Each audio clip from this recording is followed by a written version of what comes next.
नमस्कार, आप देख रहे हैं अपना उत्तर प्रदेश। मैं हूं आपके साथ सचिन चौहान। मुख्यमंत्री योगी आदित्यनाथ प्रयागराज के महाकुंभ कॉन्क्लेव में पहुंचे हैं, जहां पर उन्होंने सीएम योगी ने 237.38 करोड़ की परियोजनाओं का अनावरण किया। साथ ही नागरिकों और मंत्रियों को महाकुंभ के लिए स्वच्छता की शपथ भी दिलवाई है। इसके बाद सीएम ने नागरिकों को संबोधित करते हुए कहा कि हम सभी को प्रयागराज में दुनिया के सबसे बड़े आध्यात्मिक और सांस्कृतिक आयोजन से जुड़ने का यह अवसर मिला है। बहनों और भाइयों, प्रयागराज का कुंभ आदरणीय प्रधानमंत्री जी की प्रेरणा और मार्गदर्शन में पूरे देश और दुनिया में प्रयागराज को एक वैश्विक छवि के रूप में स्थापित करने में सफल रहा। एक भव्य, एक दिव्य कुंभ हो। कुंभ भी स्वच्छता, सुरक्षा और सुव्यवस्था का प्रतीक बन सकता है। कुंभ के माध्यम से आने वाला हर व्यक्ति एक सुकून महसूस करके असीम आध्यात्मिक शांति की अनुभूति करता हो। यह दृश्य देखने को मिला था 2019 के प्रयागराज कुंभ में, और प्रयागराज कुंभ की उस कार्यक्रम की परिणति थी कि स्वच्छ कुंभ की परिकल्पना को साकार करने वाले स्वच्छता के कर्मियों को आदरणीय प्रधानमंत्री जी ने उनके पाद प्रक्षालन के माध्यम से उस समय संदेश दिया था कि वास्तव में स्वच्छ कुंभ की नींव और उसकी आधारशिला कोई है, ये सफाई कर्मचारी हैं, इनका सम्मान होना चाहिए और उनका अभिनंदन होना चाहिए। बहनों और भाइयों, ये हमारा सौभाग्य है कि इस प्रयागराज के दुनिया के सबसे बड़े आध्यात्मिक और सांस्कृतिक आयोजन के साथ हम सबको जुड़ने का अवसर प्राप्त हो रहा है।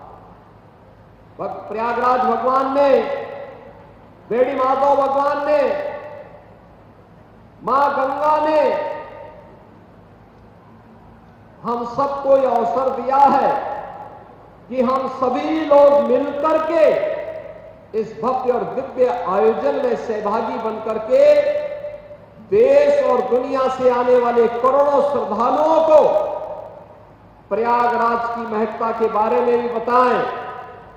इस पौराणिक और दुनिया के सबसे बड़े आध्यात्मिक और सांस्कृतिक समागम के माध्यम से प्रयागराज उत्तर प्रदेश और भारत की इस समृद्ध सांस्कृतिक विरासत की छाप दुनिया के मंचों पर दें।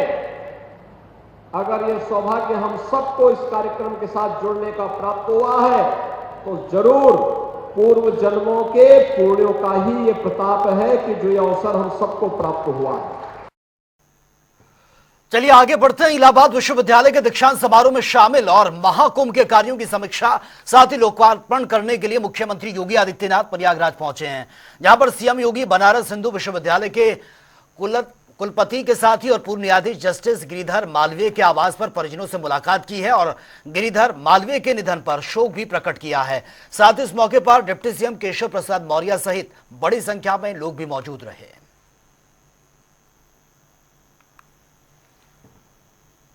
चलिए आगे बढ़ते हैं। मुख्यमंत्री योगी आदित्यनाथ संगम नगरी प्रयागराज पहुंचे हैं, जहां पर उन्होंने इलाहाबाद विश्वविद्यालय में हो रहे दीक्षांत समारोह में शिरकत की है। सीएम योगी ने जाने माने कवि कुमार विश्वास को विश्वविद्यालय की ओर से मानद उपाधि भी दी है और साथ ही कई पाठ्यक्रमों के मेधावियों को भी उपाधि दी गई है। इसके बाद सीएम योगी ने नागरिकों को संबोधित करते हुए कहा कि वो समय चला गया है जब नारे लगते थे, मेरी मांगे पूरी हो चाहे जो मजबूरी हो। हमारी युवा पीढ़ी लखनऊ में भारत के पूर्व प्रधानमंत्री स्वर्गीय विश्वनाथ प्रताप सिंह की पुण्यतिथि पर राष्ट्रीय किसान मंच की ओर से कार्यक्रम का आयोजन किया गया, जहां पर किसान मंच के राष्ट्रीय अध्यक्ष शेखर दीक्षित ने पुष्प अर्पित कर श्रद्धांजलि अर्पित की है। वहीं हमारे संवाददाता से राष्ट्रीय किसान मंच के राष्ट्रीय अध्यक्ष शेखर दीक्षित ने खास बातचीत भी की है। ये बातचीत एक बार देख लेते हैं।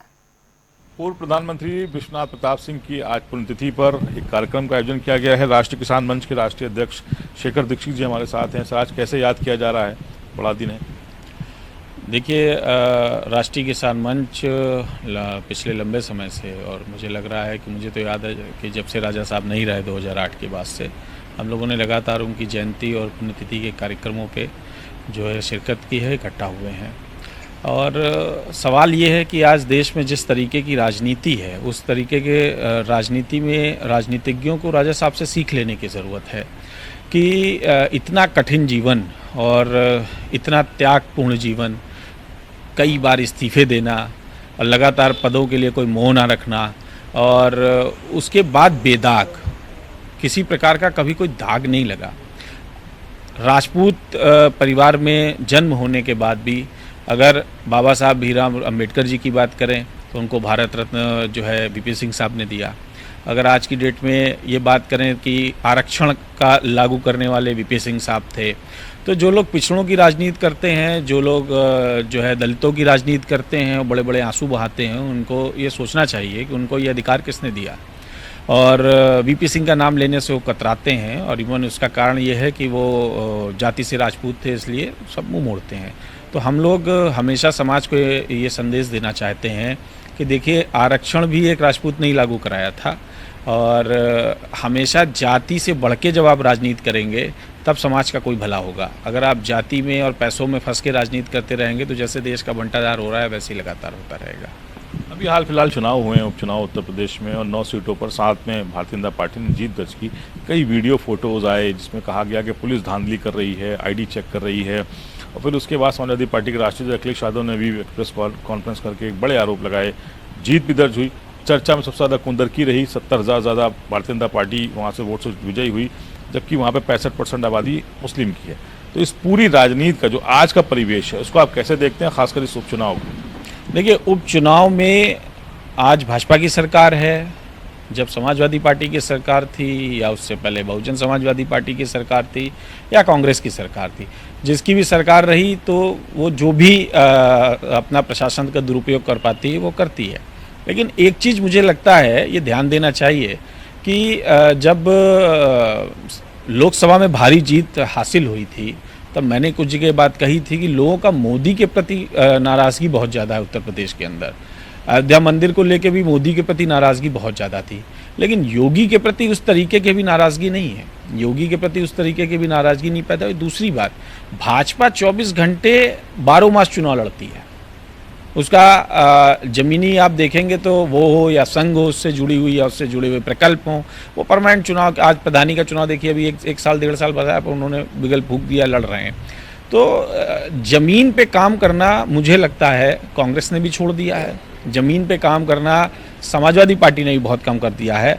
यही कारण है कि अब कार्यकर्ता कम हो गए हैं। अब देखिए, नेताजी ने कार्यकर्ता बनाए थे, वो ठीक है, आज तक लड़ रहे हैं, संघर्ष कर रहे हैं, नए नहीं आ रहे हैं, नए लाभ हानि की दृष्टिकोण से आ रहे हैं, संगठन के दृष्टिकोण से नहीं आ रहे हैं।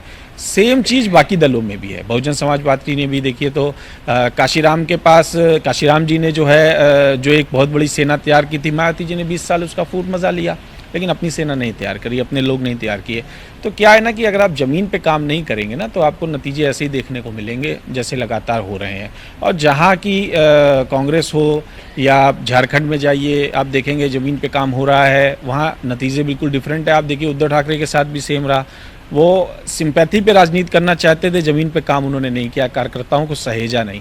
तो देखिए, नई राजनीति में आपको सीखना पड़ेगा कि अगर आप कार्यकर्ताओं को सहेजेंगे नहीं तो अब कार्यकर्ता उस तरीके से आपके साथ खड़ा नहीं होने वाला है। एक घटना और भी है संभल में, जहाँ पर जामा मस्जिद को लेकर सर्वे टीम पहुंची थी, हिंसा हुई, 5 पुलिस उसमें पुलिसकर्मी भी कई घायल हुए, 5 लोगों की मौत भी हुई है। अब उस पर भी राजनीति हो रही है फिलहाल। आप इस पूरे मामले को कैसे देखते हैं?